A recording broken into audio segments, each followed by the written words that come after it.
All right, everybody, I'll start. It's good to see you all on this day.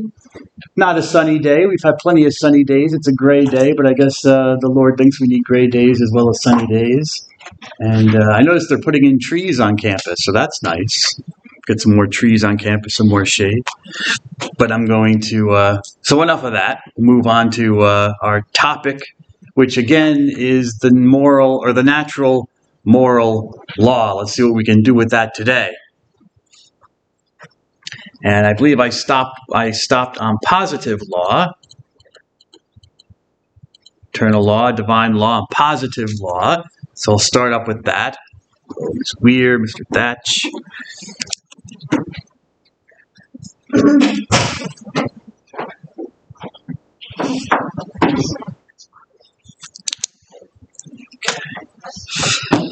And positive, remember, eternal law are the way, just to summarize, eternal law is the way, basically the way God wants things to work in his universe that he created.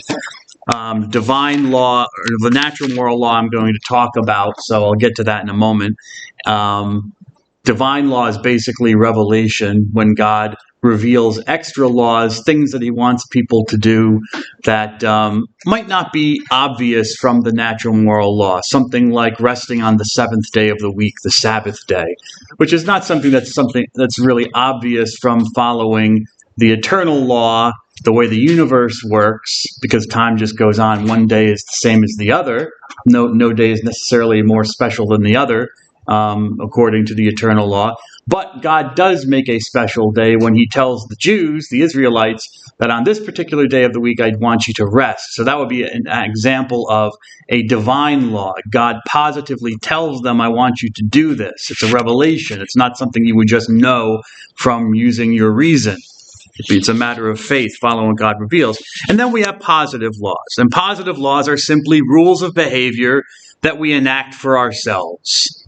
Okay, why is it positive law? Not because it's positive as in good. Hey, ooh, yeah. It's positive because it tells you to do something. It's saying do this or do not do that.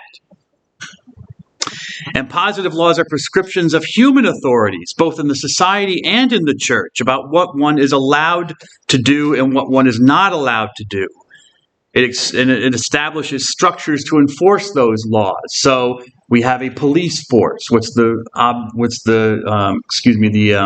object of the police force? It is to enforce the laws that have been enacted by the legislature. So there's a structure of enforcement. But positive law is basically human law. And as I said, this occurs in society and in the church. The positive law says to pay your taxes to the government. Okay. But the church also has positive law on paying taxes to the church. This is in church law, that each parish, each local church has what's called an assessment. They don't call it a tax. I guess they're trying to hide the fact that it's taxation, but it really is. But they have an assessment, a parish assessment every year that they pay into the diocese, and that's how the diocese can run its operations, okay? But it's a form of positive law. It's the church telling you, you have to give us this amount of, or percentage of the money that you take in. But it's simply human law. It can change. Human law should necessarily be based on, or at least not contrary to, natural law. Okay, so for example, as an example I've used before, I'll use it again. A direct abortion is considered contrary to the natural law. Why? Because it's killing the innocent. It's killing someone who, in a way, doesn't deserve killing. Let's put it that way. Someone who's innocent and not guilty. But taking the life of another human being for no purpose or no reason is contrary to the natural moral law. Why? Because life is one of those things that is, out of justice, due every living being, the right to exist. So a human law that says that abortion is legal, that's why you had the March for Life every year. You still have the March for Life, but you had the Catholic Church objecting to these types of laws because they are based, a human law that says that abortion is legal, even in certain circumstances, direct abortion is possible, would go against the natural law. So human laws should not they should be based on the natural law, but they should not at least go against or be contrary to the natural law. Positive law has to follow morality. The government cannot just do whatever it wants to do with its laws. Oh, and Mr. Kazin, before I forget, could I see you after class, please? Thank you, sir. All right, now let's get to the natural. The natural moral law, or simply shortly, in short form called the natural law, is the name for the participation of human reason in God's eternal wisdom about how to act and to be in his universe. So you can see embedded there in the definition that natural law is basically the human participation in the eternal law. God has designed how he wants his universe to be, and there are certain, I guess you could say, rules and laws. Like we won't say that there are. We're calling it a natural law, an eternal law, so there are rules. There are certain standards about how it should be and how it should be ordered, and human beings can understand those standards and understand those rules and apply them to human life. Because we're part of the universe. We're part of this natural world. It's part of we're natural to the universe. We're not apart from the universe. We're part of the universe.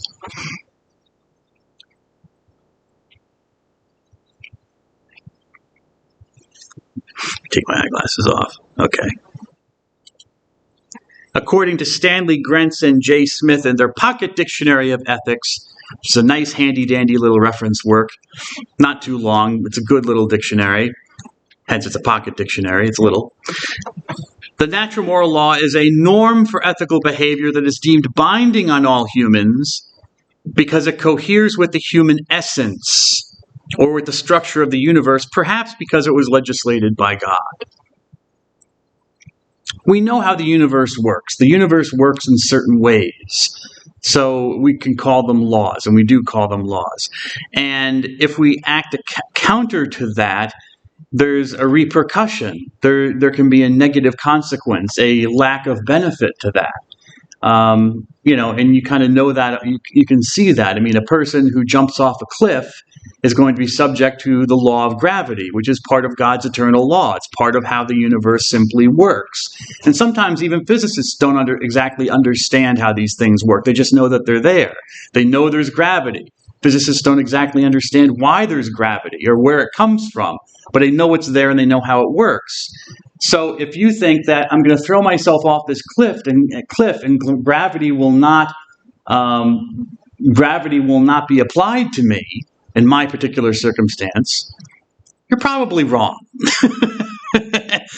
You're probably wrong. And since you're not a bouncing ball, you won't bounce off the bottom of the ravine or the valley or whatever. You'll go splat. All right. So there's a consequence.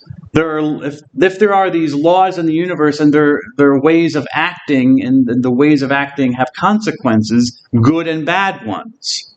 Sex is part of the natural world. Sex has consequences. One of those is procreation,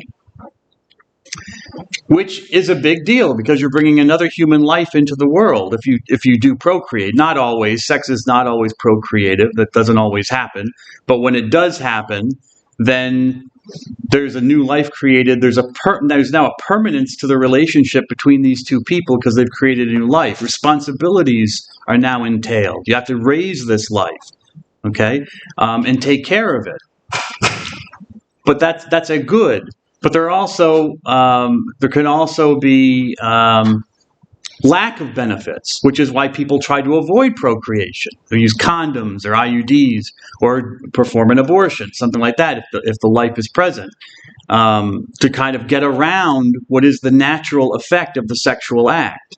Because you know it's there. You know it's a possibility. It's a very real possibility of this natural act.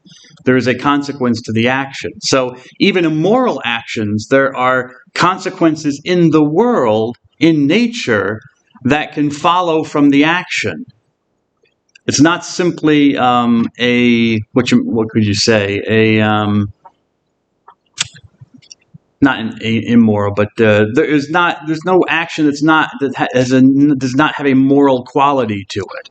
Something follows from an action that you do in the world. Mr. Thomas.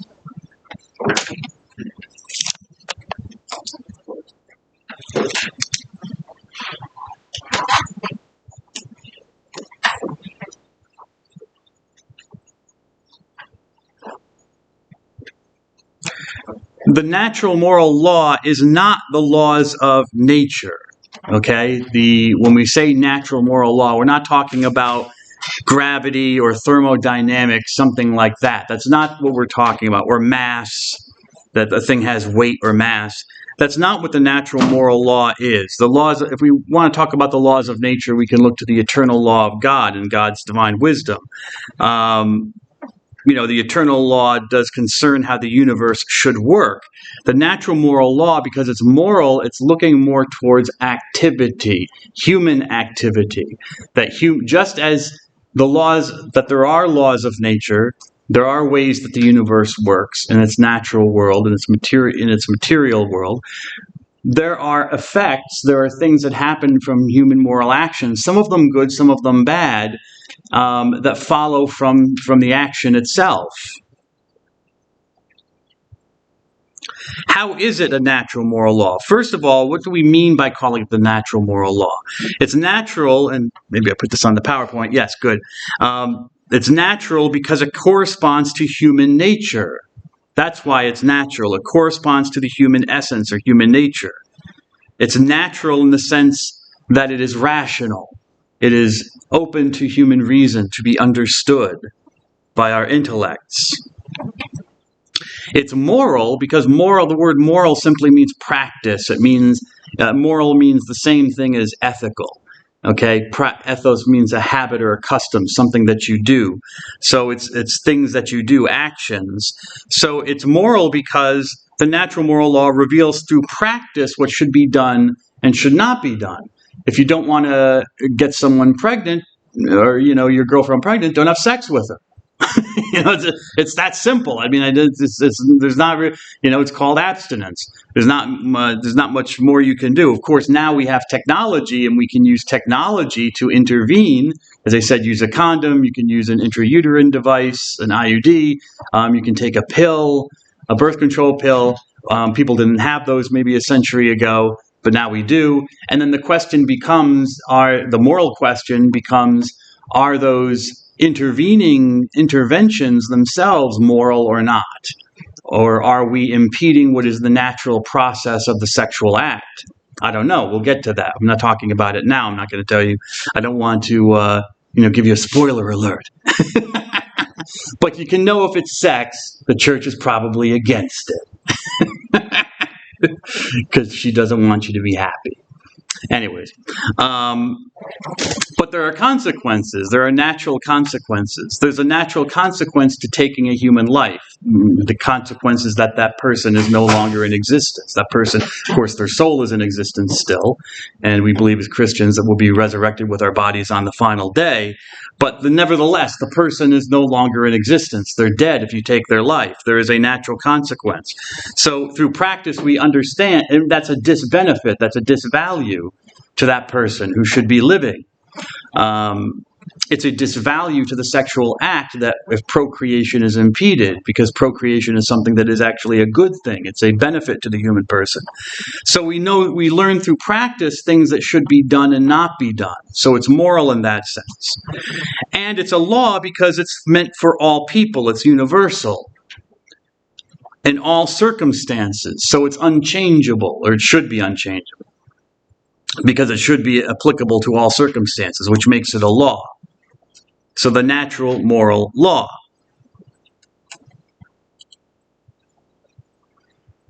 A lot of what I'm telling you comes from this gentleman whom I've mentioned before, St. Thomas Aquinas, who lived from 1225 to 1274 Anno Domini AD. He was a religious figure. I guess you could say he was a friar. A friar is simply like a brother. It's not a monk. Sometimes people confuse friars and monks, and the word friar simply means brother in English, but he was a member of a religious order called the Dominicans, because they were founded by a man named St. Dominic Guzman in Spain. So they're called the Dominicans, but their official title is the Order of Preachers because their main ministry was preaching the gospel. Oops.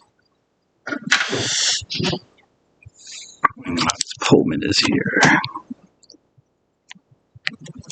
See if I've missed anybody. Ms. Tia Zoheda.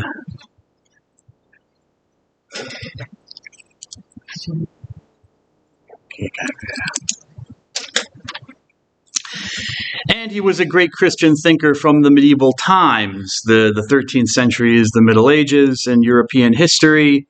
And he wrote a famous book called the Summa Theologiae, the Summary of Theology. And in the first section, this abbreviation is Prima Secundae, the first part of the second volume, because the second volume is too large and it was broken into two separate parts. So you've got the first volume, and you've got the two volume parts 1 and 2, and you've got volume 3. So the first part of the second volume, in questions 90 to 91, in questions 93 to 94, if you're curious about the discussion of the natural moral law. But I'm telling it to you right now, so don't worry about it. And you can find it online. It's in the public domain. You can find translations in English online in case you're curious. But according to Aquinas, the natural moral law is the rational creatures, the creature who has reason, responsible participation in the eternal law. It's a participation in the eternal law. It is God's eternal law written on human beings' hearts. So that raises a question, Ms. Pullman. Is the natural law the same thing as the conscience? What do you think? Once you do the same thing. How so? How do you think so? I'm thinking, because the way my mind is thinking is, isn't the conscience also written on the human heart? It's kind of God's law written on the human heart, telling you what to do and what not to do. I feel like the law is more stated than conscious. Conscious is more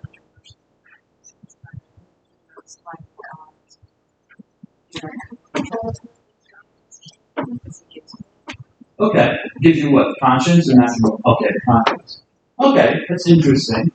That's interesting. I think I would agree with that. I think that's a good. It's the conscience. I think you're saying the conscience is more interpersonal than the natural moral law, which maybe comes from without. Okay, interesting. Yeah, it's a question because it sounds like to me it could sound like they're one and the same thing, although as Ms. Pullman was saying, it's interpersonal. It's within our person. The conscience is, I should say, is within our person. It's part of us. It's part of our intellect. Whereas the natural moral law is more outward. I'd say outward, not outward directed, but outward coming to us, coming from us from outside. It's something that our intellect perceives in the way the world is made and the way human actions have consequences. And if that's one thing you take away from the natural moral law, that's probably the main point, is that our actions, our morality has consequences in the real world. We can see what happens, and we can see over time, like, if I do X, well, X brought me a good, it brought me a benefit, but if I do Y, bad things happen. That didn't really work out. Something like killing is kind of an obvious example. Killing usually doesn't have good consequences. Even if it's justified, and you can make justification, say in the case of the state, in capital punishment, punishing the guilty by taking their lives, people with authority. But even in that case, it's still not the best alternative if you have other alternatives. You can just keep someone in jail for a life sentence or something. The church teaches you should find other alternatives. Killing is still seen as not really a value, because we know that it usually isn't a value. And we know that through practice. We know that through doing things. For Aquinas, natural law is the grammar, one could say, quote unquote, the grammar, or for the language of moral action. The natural law is the grammar for the language of moral action. And essentially, the natural law is the eternal law in human form. It's us acting out the eternal law, the way that God wanted the universe to be.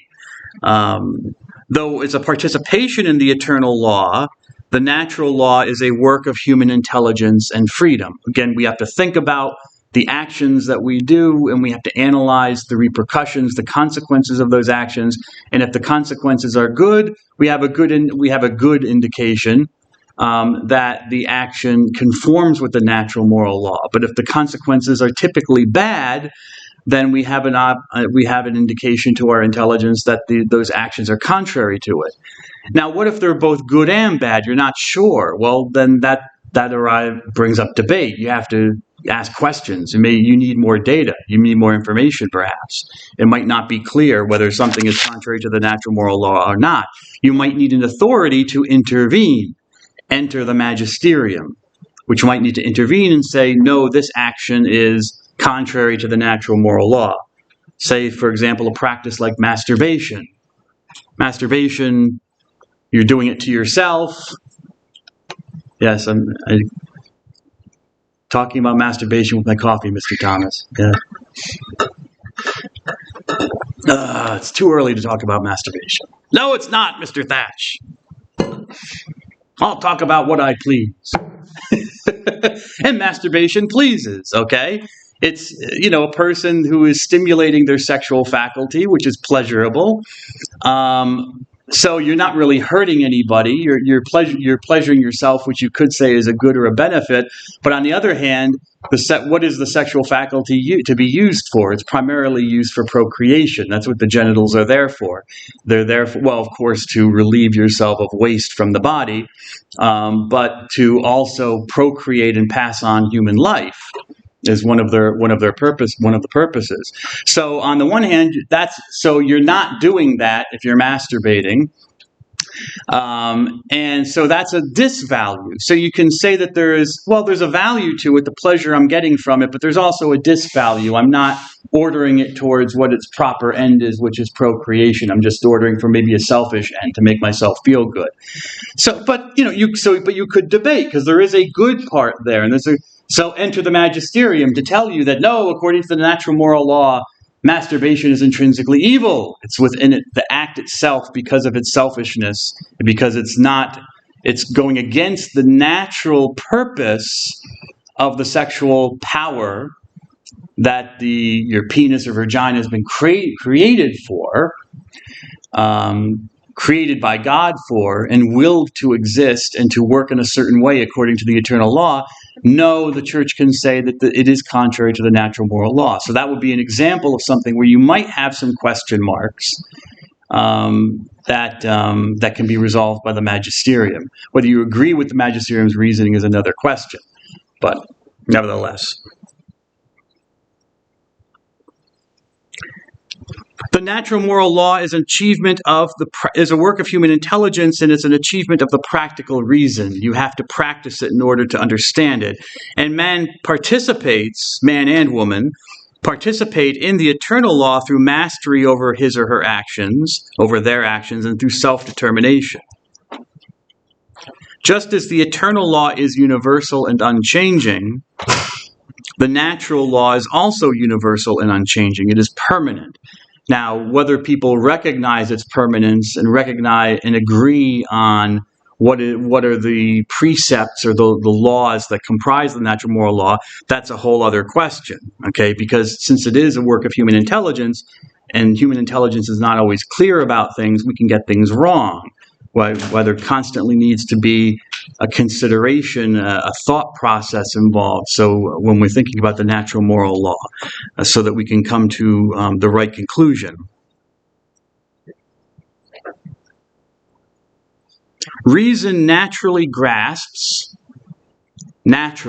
should grasp certain goods of human existence to be pursued in practice. Goods like life. Sex is a good to be pursued in practice, only if you're married.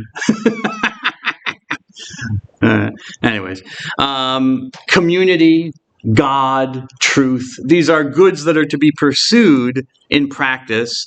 So the natural moral law, or the natural law, is the command which human reason gives for actions that are to be done or to be avoided. These things are to be pursued and practiced, but these things are not. For St. Thomas Aquinas, the very first moral principle or normative truth of the natural law is... What do you think, Ms. Mitchell? What do you think is the first normative truth of the natural moral law? What's your opinion? What's the most basic commandment? Do no harm. Good. Okay, good. That's not a bad choice. It's not what I'm looking for. But it's not a bad choice. Do no harm. It is kind of, but it's not a bad choice.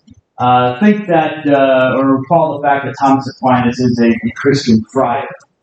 So he's working from that perspective. And think about a commandment that we've heard of before. A commandment for Christians. What do you think? Let's see. What do you think, Ms. Khan? What do you think the first normative precept of the natural moral law is?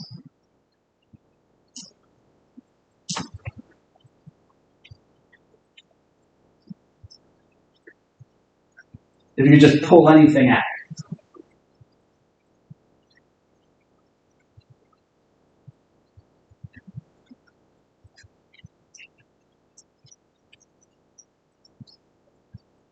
No?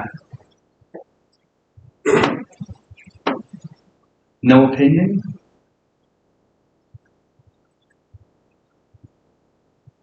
What do you think? All right. That's fine. That's fine. It's not an easy question because I'm trying to give you hints, but I understand. A command. He's a Christian friar. What might be foremost in his mind? A particular command that might be relevant to him. Huh? To worship God? To worship God. Interesting. God, yes. Or Jesus. God, Jesus. Okay, Jesus comes into play. But something to do with God. Something to do with God. And what else? What is moral action directed at? The things that you do. Sometimes you do things to yourself, but what primarily are actions directed at? Other people? Yeah, others. Others. What's another word we can use for other people? Humans. Humans. Good. I'm thinking more of, well, that's good. Other humans. So, worship God and act morally towards other humans, which we might also say is the same as, Mr. Thatch? Loving your neighbor. Loving your neighbor. And what's the first part of that, Mr. Thatch? Loving. Loving good. Well, what comes what comes before what?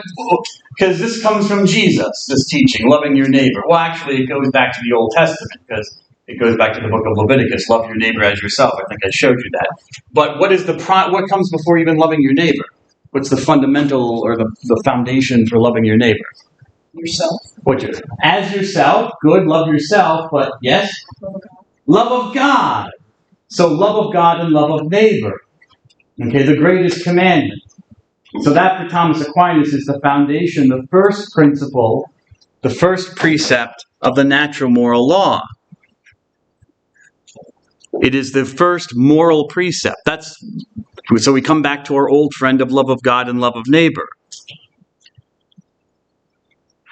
That's the first moral principle. That's the first normative truth. Love, that's the sine qua non, as they say, the without which that there is nothing else. Okay? This is a Latin phrase, a sine qua non. Without which not. Okay? Without loving God and loving neighbor, the moral life doesn't make any sense. Okay, that's the base value there. And there is an inseparable bond uniting this first moral principle with the first practical principle, putting it into practice. For love of neighbor means respecting fully the goods perfective of them. Okay, a good perfects human nature, remember? And to love neighbor means that you will those goods for other people, You will them to flourish in them, and you are unwilling to damage or destroy or impede what is good for your neighbor. So killing your neighbor, taking your neighbor's life, is not not perfective of that person. And so you've damaged that good.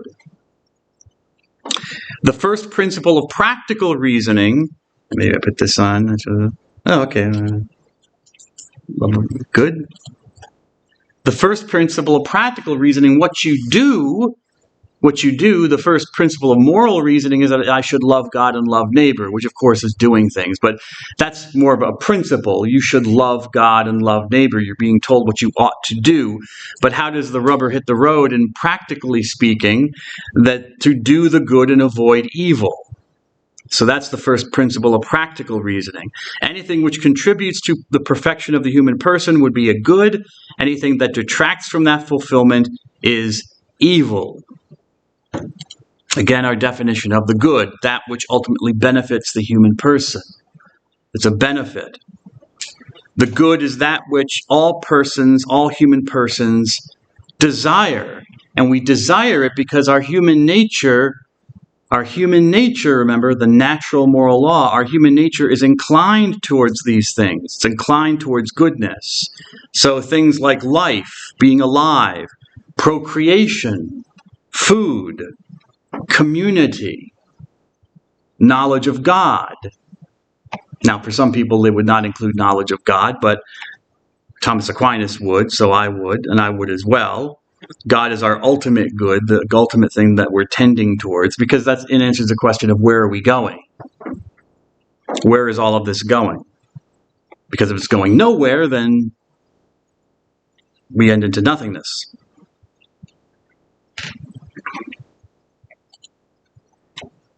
This is from an encyclical letter on the nature of human liberty, the nature of human freedom, written by a pope back at the end of the 1800s called Pope Leo XIII, Libertas Praestantissimum. Remember, an encyclical letter is a cycle. It's like a cycle. It goes around and around. So it's a letter sent around to the bishops of the church. And he just had this short quote that I thought was interesting. The natural law is written and engraved in the soul of each and every man. You could also say the heart as another metaphor for the soul, because it is human reason ordaining him to do good and forbidding him to sin. So this is the first practical principle. He states that for us. Whatever is a disvalue and is not a benefit, whatever we do that to which our human nature is not inclined is called an evil. That's what how we use our word evil.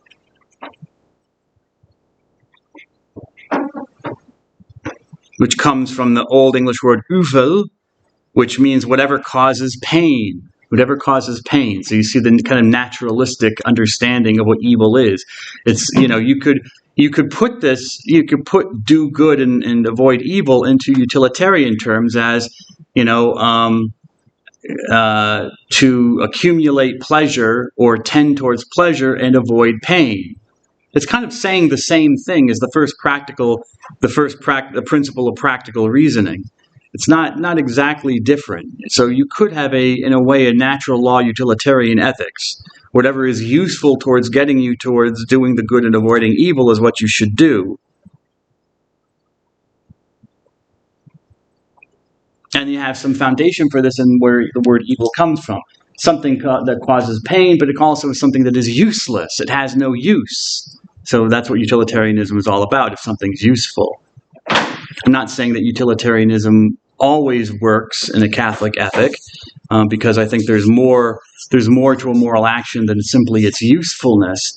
But certainly, if a moral action should be useful towards guiding us to the good, and there should be, and also you have to remember with utilitarianism in the background is kind of this belief that actions are neither good nor bad, they're just useful, which would not be part of the natural moral law, which would be in conflict with the natural moral law, because there are actions that are in and of themselves evil. There are actions which in and of themselves deprive you of the good that ought to be present.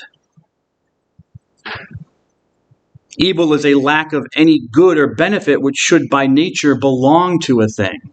So by nature, human beings should be beings of love. So hatred is an evil.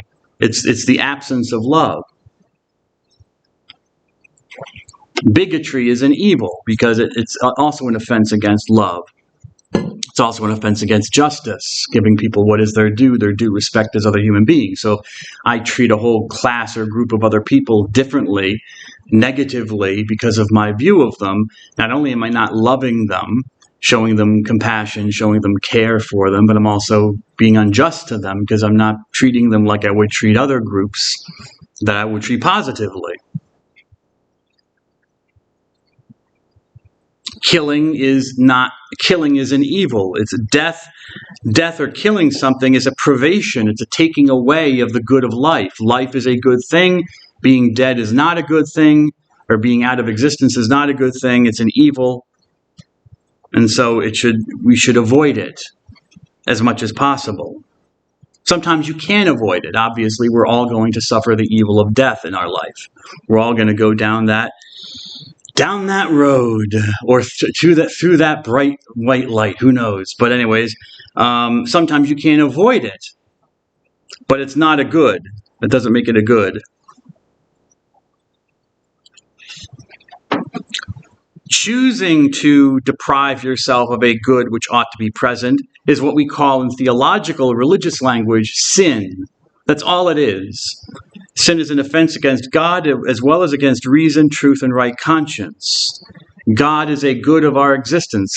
Because God keeps us in existence. God is the source of our existence. That's what God is. He's the thing that exists in and of himself with no other. Reason, truth, and conscience and right conscience are also goods of our human nature. We should want to know how reality truly is. We should want to think in an orderly manner. We should want to know what is right and wrong truthfully or correctly. And the opposite of those would be an evil. It would be a lack of a good which we should have. But sin is different in the sense that there are evils in the world. Why there are evils in the world there are things that deprive us of good, like sickness and illness. Speaking of bioethics, and there are things like sickness, illness, and disease. I don't know why. That's a mystery. I don't know why God permits those evils. I mean, there's a story in the Bible about it called Adam and Eve eating the fruit on the tree and disobeying God. But, it's a story, it's a metaphor, and it's a extended metaphor to explain why are there things that deprive us of the good in this world. Ultimately, only God knows the purpose for that. I don't know the purpose for that. But I have an idea from the biblical story about Adam and Eve disobeying God. Because people go against the natural moral law. They go against the way things are supposed to be, and they end up harming themselves through their actions. But there are also things that people have no control over, which are like sickness, illness, and disease. Although to some extent you wonder if we do have control over it, because if we're constantly poisoning our planet and filling our food with junk, and using cell phones which produce radioactivity, are we surprised when we get tumors and we get sick and things happen, There are plagues that go across the planet and stuff like that, pandemics. Sin is different because sin is the active choice of an evil. I morally choose something that deprives me or someone else of a good or of a benefit. I choose to damage that good. That's what sin is. Because I'm I want to read this. I'll move on to this. This is just from the Catechism of the Catholic Church, number 1850. This kind of ties into what I want to say. Sin is an offense against God. How is it an offense against God, even if you're offending, say, another human person who's just a finite creature, because that person is made in the image and likeness of God. That person was willed into existence by God. So indirectly, at least, you are offending God. So sin is an offense against God.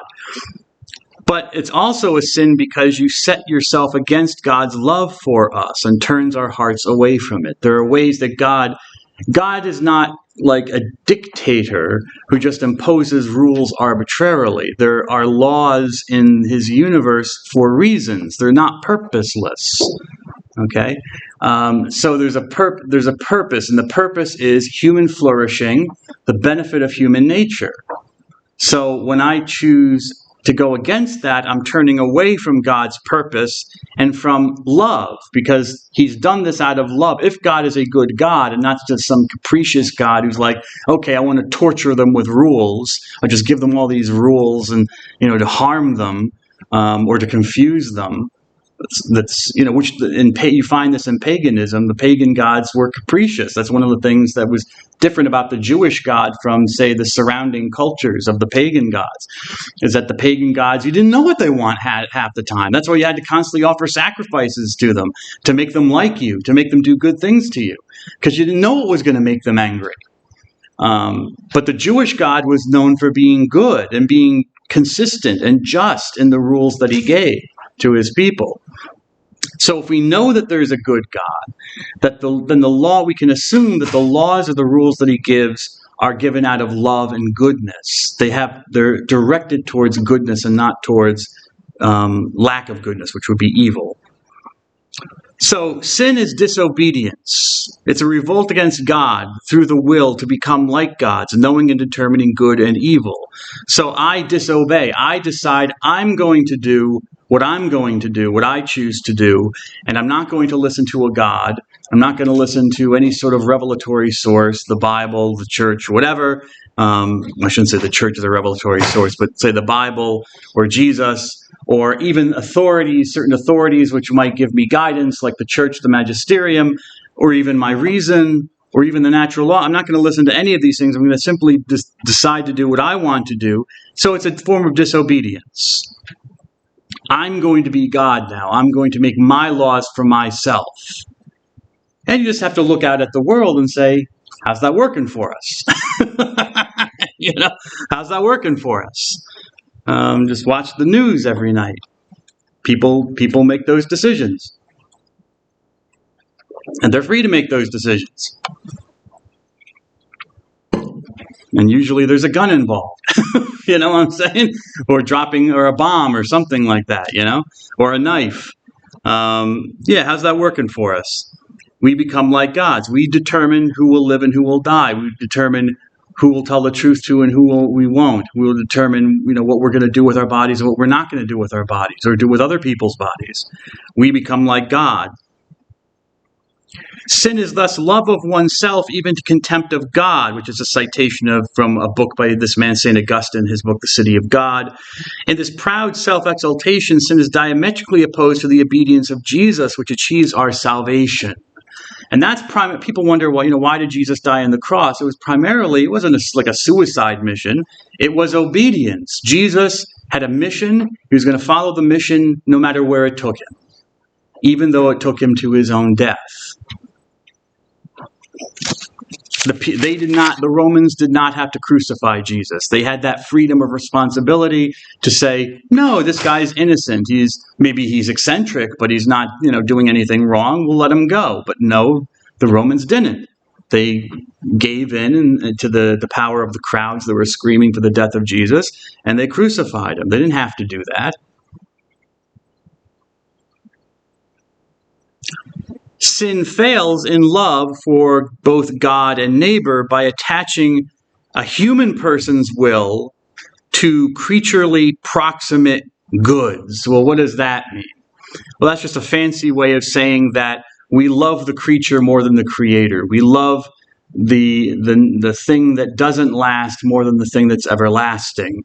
We think that we choose, I want this more than my love for a God, or for my love of God, or my love for neighbor, the first principle, or the first moral principle.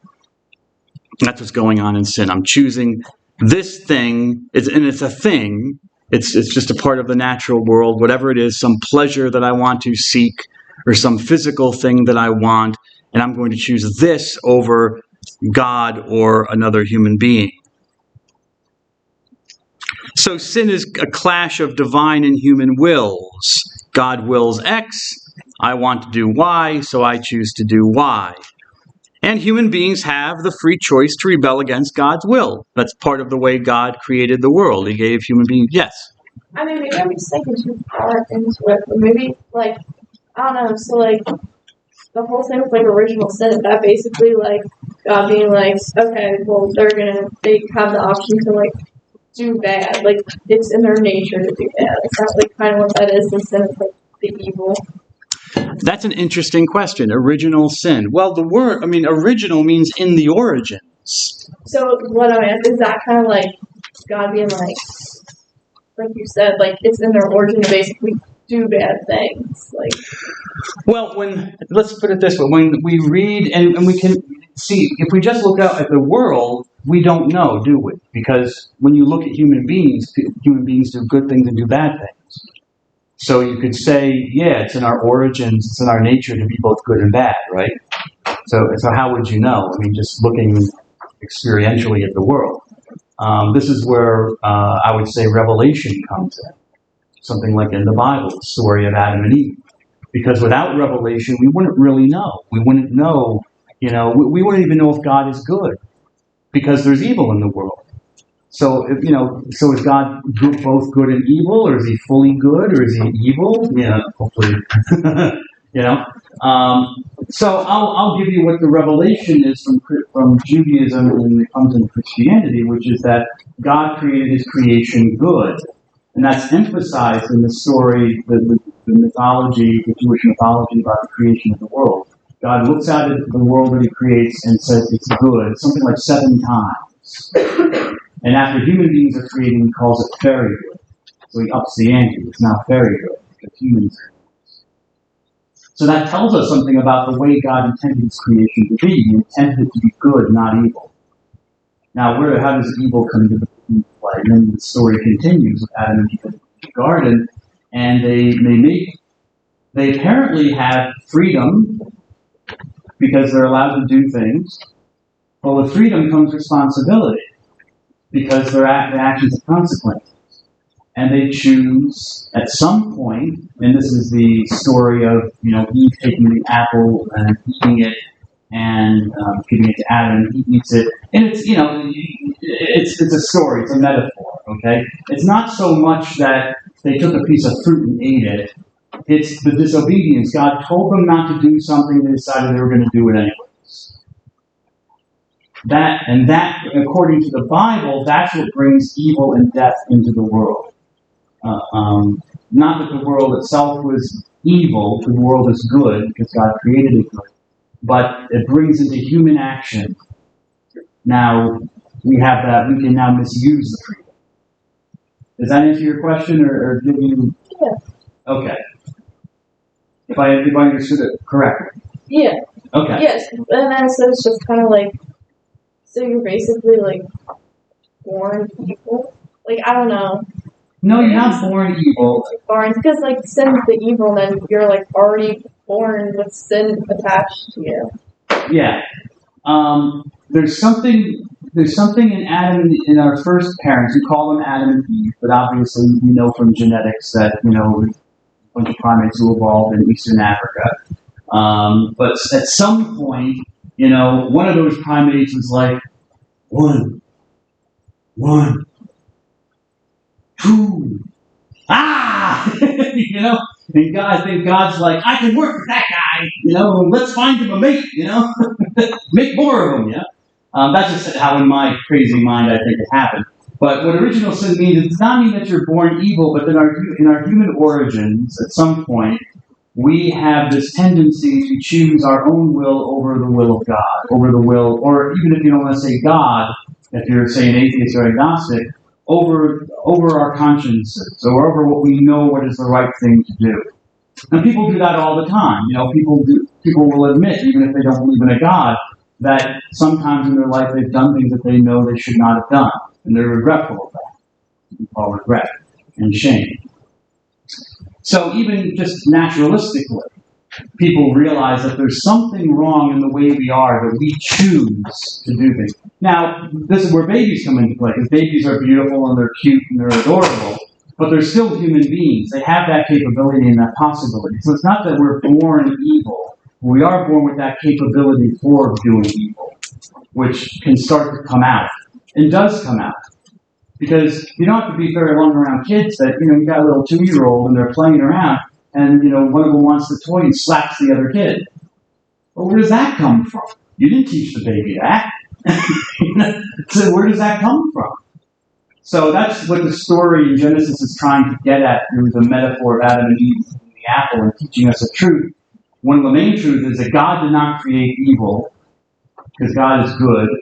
We create evil. We human beings do. And we suffer from that evil, from our own creation. So it's not that, say a baby or a human being is born evil or bad. But we are born with that capacity because of our freedom and responsibility, or I should say with our freedom, should we then be responsible for actions that we choose. Yes, that answers. Oh, okay, good. Thank you. You're welcome. That's why, you have to understand, because when we talk about, and I don't know if I'll talk about original sin and Christian faith, I might talk about original sin because, people have that view in the past where they thought that it was something that you were born with some kind of stain. Our human nature is wounded in that way, that we generally tend to choose what is not good for us. We tend to choose what is not good for us. But that doesn't make us bad or evil. People in the past kind of had that kind of superstitious view that, if you were born bad or evil, that's why you had to baptize the baby as soon as possible, because if you weren't baptized and you died without baptism, you'd go to hell because you had original sin and stuff like that. And I'm not saying that original sin is not an issue, because it is, because it makes us incapable of being with God in heaven. But God, I think, takes into consideration the fact of a person who is a baby who is not able, has not developed enough to make responsible choices yet, and an adult like myself who is. You know what I'm saying? So I would, maybe I'm getting too much into inside baseball, but anyways, I'll leave it there.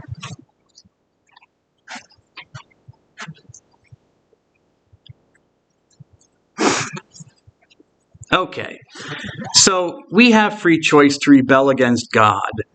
So evil is a moral, not a metaphysical or a transcendent reality. What does that mean? It means that evil is really the absence of good, but it comes through our actions, as things that we do. But it doesn't create a physical thing. Evil is not a physical object. Okay? These are negative consequences that come from our actions. All right. And the responsibility for evil lies in the hands of the human being, the person who does the action. The principle of principle of practical reason of doing good and avoiding evil directs people to fulfillment through human acts. What are those real goods that perfect the human person? I've mentioned some of them already: life, community. And the first truths of the natural law articulate truths of a practical nature that don't really need to be demonstrated as true. Rather, their truth is immediately evident to anyone who knows them. Anyone who's alive knows that alive is being better than dead. We just know that. We feel that. Even if a person becomes depressed and wants to die and thinks that death is a better reality than life, okay, that's the exception that proves the rule. We know that there's something inappropriate about that. There's something that's off about that. How do I know that? Because we got a big billboard just down the hall for a suicide prevention hotline. You know what I mean? Why do we have suicide prevention hotlines if we think that, life is not a value? It's not, you're trying to keep these people who are depressed and think life is not a value anymore. They want to kill themselves. You're trying to keep them alive. You just know it's a value. It's a value that they're still in the game. They're still part of the group. The truth is immediately evident. Truth itself, again, the being told the truth. People don't want to be lied to. It's immediately evident to you that you want to know how reality really is. You don't want, so mental illness, anything that distorts reality, schizophrenia or something like that, we recognize as an illness. It is not something that's good. If you say you're just neurotic, you're not psychotic, but you just have little things that you're not sure that you're seeing reality correctly, you can go to counseling here on campus and talk with someone, a talk therapy. Why do you do that? Well, because you want to kind of get yourself back on track to see, am I seeing things the way they really are? about how I'm feeling, about what kind of life I'm living, how reality really is. So truth is something that we just tend towards, like a flower tending towards sunlight.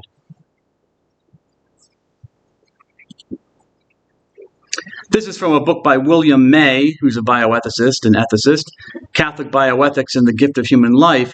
The principle that good is to be done and pursued and evil is to be avoided is the first principle or truth of the natural law, and everyone can understand it. Think of the pleasure-pain principle.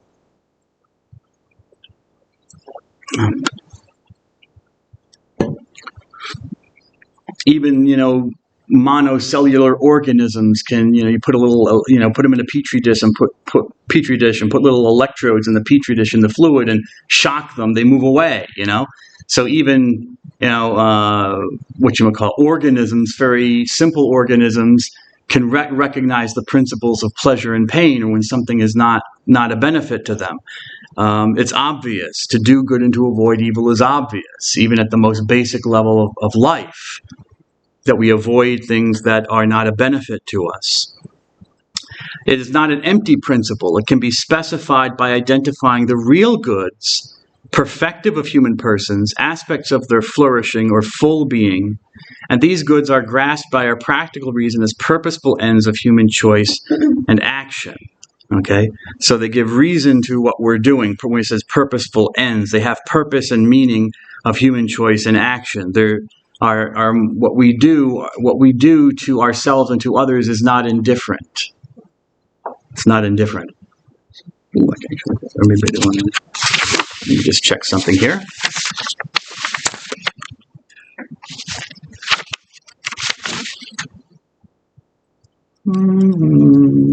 Yeah, okay. That's our first inclination. I was going to talk about that, but I think I'll skip over it. The precepts of the natural law are not perceived by everyone clearly and immediately. Okay? So it's, for example, marriage. Let's talk about marriage. I think I mentioned this before. Marriage between two people, because you can only really, according to the object of marriage is to be united to a single person. That's what the natural law entails or enjoins. Because it's not really possible to divide yourself between multiple people. Because even in polygamous societies, you've got one man and he might have 4 or 5 different wives. And the question immediately becomes, there's an immediate reaction to that. There's an immediate consequence, which is, if you have more than one wife, how do you treat them all? How do you treat them equally? How is it possible for one person to treat all 4 or 5 women equally and give them each the due respect that they deserve, what they deserve out of justice? It's oftentimes not possible, and you hear this sometimes if you, what do they have, that show Big Love on television, or was it, they had a show on like A&E or something on television with a guy who had a bunch of wives, a polygamist somewhere out west. And these conversations come up all the time. It's not like it's a stereotype. It's something where it becomes a consequence as soon as you go beyond one spouse. When you have one spouse, they've got all your attention. Makes sense. It's logical.